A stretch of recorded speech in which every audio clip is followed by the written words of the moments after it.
Pemirsa Ajeng Semeng, kini saatnya saya Dana Paramita mengantarkan sejumlah berita dari Bali.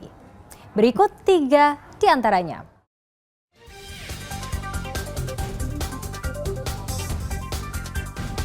Toko grosir di Kecamatan Tampak Siring, Kabupaten Gianyar terbakar.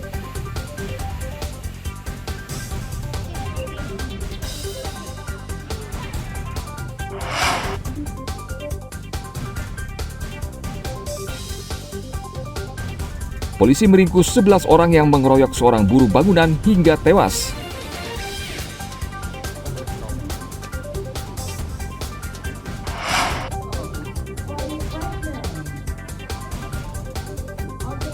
Ratusan peserta ikut lomba lari Jatiluwih, Tabanan.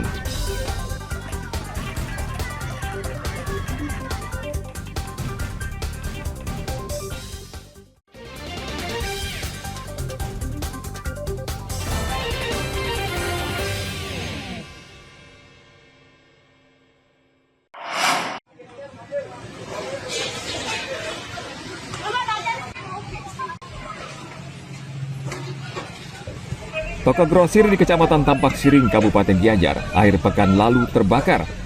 Api dengan cepat berkobar dan menghanguskan seluruh bangunan toko beserta isinya.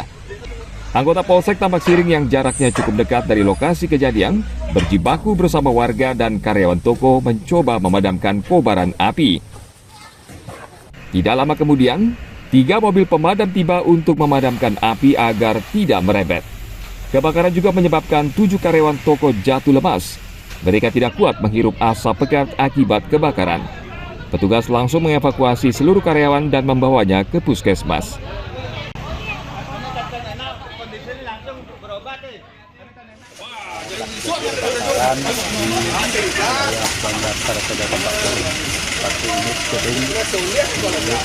Bidang, satu unit bidang milik saudara ini.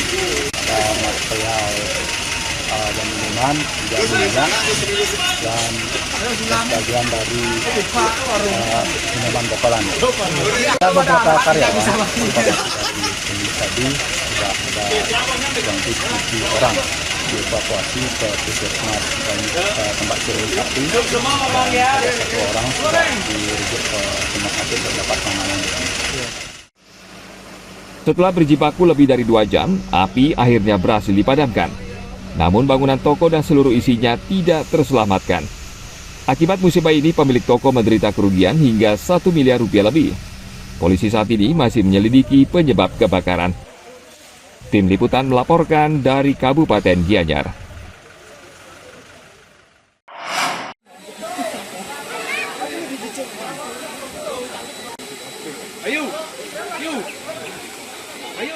Dua unit asrama Brimob di lingkungan Samiano, Kelurahan Gilimanuk, Minggu siang terbakar.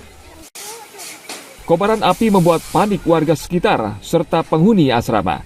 Api pertama kali terlihat membakar bagian atap depan kedua asrama. Warga lalu menghubungi pemadam kebakaran karena khawatir kebakaran merembet ke bangunan asrama lain. 2 mobil pemadam kebakaran Jembrana dikerahkan untuk memadamkan api.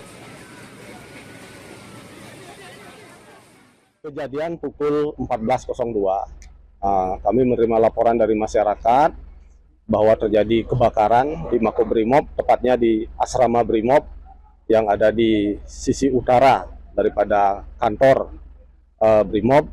Kami melaporkan ke pemadam kebakaran pukul 14.02. Setelah sampai di Makobrimob, dari rekan-rekan pemadam kebakaran langsung melakukan penyiraman yang dilakukan kurang lebih 30 menit. Tidak ada korban jiwa maupun luka-luka. Namun kebakaran menyebabkan kerugian hingga puluhan juta rupiah.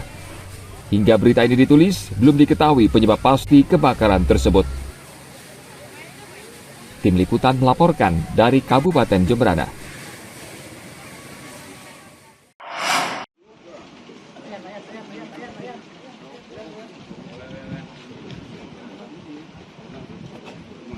Polres Gianyar meringkus 11 orang yang mengeroyok buruh bangunan bernama Dedianus Kalayo usia 19 tahun hingga tewas. 10 orang pelaku ini adalah warga Banjar Angkling, Desa Babakan, Gianyar. mereka kini sudah menjadi tersangka. Dan seorang lagi Mayanto Jahabengo alias Yanto berusia 20 tahun. Dialah yang menjadi biang kerok kasus ini. Dengan menggunakan ponsel, korban rupanya yang merekam kegiatan keagamaan. Namun pelaku mengeditnya dengan narasi ujaran kebencian dan berbau sara. Pelaku kemudian mengunggah rekaman ke media sosial, sehingga membuat warga Banjar Angkling yang melihat video tersebut marah. Tanggal 15 Oktober, warga mendatangi lokasi proyek dan langsung menganiaya korban Dedianus hingga tewas. Para pelaku mengira korban yang membuat video tersebut. Polisi menetapkan Yanto sebagai tersangka karena telah merekayasa video tersebut. Pelaku ternyata masih sepupu korban. Memang video itu diambil oleh saudara DK yang kami sampaikan tadi di depan, namun Y yang ada di kanan kami itu mengambil video tersebut lalu mengedit menggunakan handphone yang bersangkutan, ya, dengan mengisikan gambar yang bersangkutan juga ada di dalam video tersebut, ada videonya di video itu tersebut dengan tulisan sebagaimana yang teman-teman bisa saksikan. Inilah yang membuat masyarakat Angkling tadi itu mengambil tindakan main hakim sendiri karena merasa tersinggung atas perbuatan ini, namun belum mengecek atau tidak mengecek siapa yang membuat. Hal ini kami sadari atau kalau hasil penyelidikan bahwa di foto yang bersangkutan dengan korban yang ada di belakangnya itu ada perbedaan, yaitu kalau dari saudara Y yang memposting itu memiliki tato di tangan kiri, sedangkan korban DK yang meninggal dunia itu tidak memiliki tato sama sekali.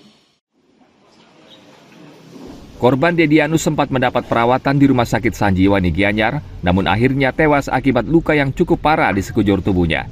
Ke-10 tersangka warga Banjar Angkling kini mendekam di ruang tahanan Polres Gianyar. Mereka terancam hukuman 9 tahun penjara. Sedangkan tersangka Yanto, si pengunggah video hoaks tersebut, dijerat Undang-Undang ITE dengan ancaman hukuman 6 tahun penjara. Tim Liputan melaporkan dari Kabupaten Gianyar.